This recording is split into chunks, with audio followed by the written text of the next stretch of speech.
talk about fears. Let's talk about love.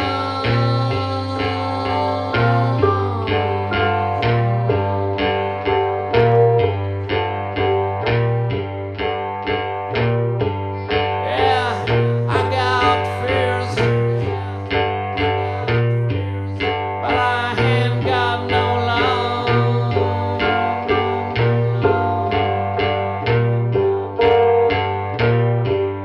Yes, I got fears. Fear of plane crash. Fear of car crash. Oh, fear of sex. Fear of alcohol. Okay, so Ken's key clue today in the Casey Anthony case. And what something stuck out to me really quick. There's a lot of things, a lot of dynamics within that family that made me hone in on something, how we can start deducing some things, and I'll go over that more in the deep dive on Wednesday. But one of the things that I watched that really stood out to me and gave me a clue as to who is responsible for this. After Caylee's remains were found, that's a whole different dynamic. The psychology of a suspect changes when it's a missing person to when the remains are found. And the reason being is because a lot of these people are either a sociopath or sometimes a psychopath. And their emotions change from, I got away with this, to, oh shit, I'm in trouble.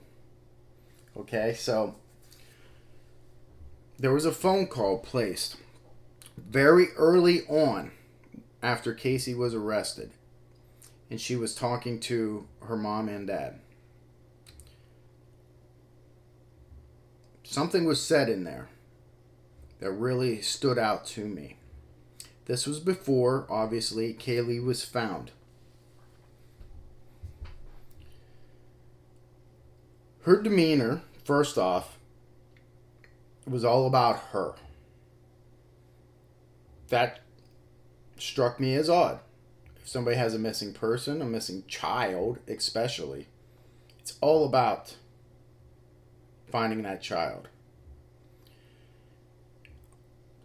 Casey and her mom were speaking, and the mom said something to the effect that someone said that Caylee was dead.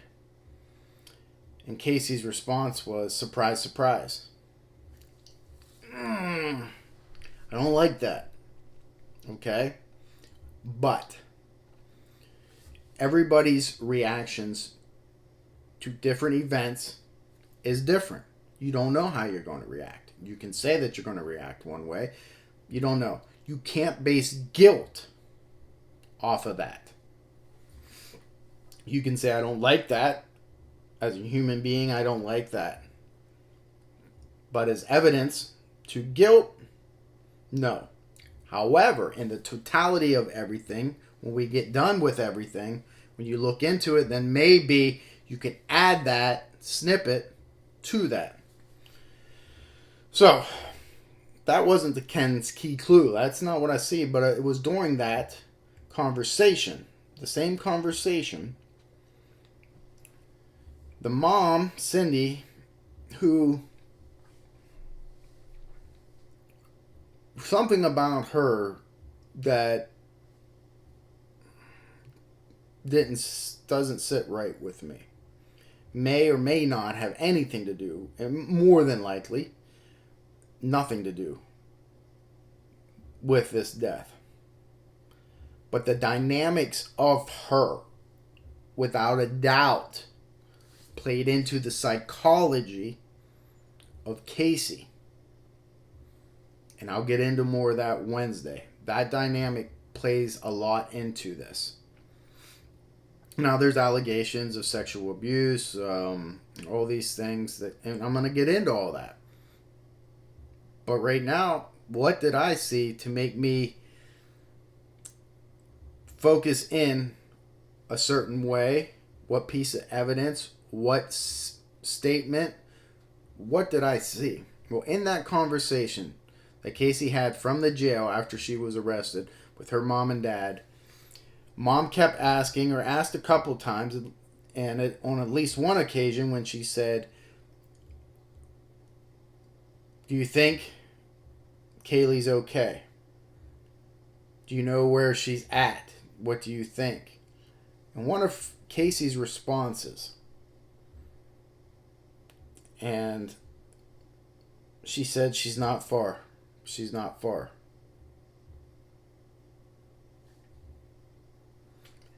That, my friend, is Ken's key clue. You know what that is? That's somebody who knows where somebody is at. Already, predetermined in her mind. And where was Caylee's remains found? Within a half mile at the end of the street of Casey Anthony's home that she shared with her parents. Think about that statement. Of all the things you could say, she says twice, she's not far. She's not far. Now that is up to interpretation, right? But in the totality of everything, when I look at it, that statement, I think means more than what most people would give it credence for. She's not far. She's not far. Well, there's Ken's key clue. Keep it short, keep it simple. That's it. And tune in Wednesday so you can see the whole deep dive when we get through everything. Victimology, suspectology, evidence, backgrounds, accident, non-accident, the expert witnesses, the defense witnesses, what I think, the psychology and the dynamics that was happening in that house, the allegations that Casey threw, and also the lawyer threw at the father, all that. The alleged misconduct between her lawyer and Casey, all that we're going to look at it. So get prepared for Wednesday because it's going to be I'm guessing it's going to be an hour and a half, 2 hours talk into this case. So that way, at the end of it, there is no doubt.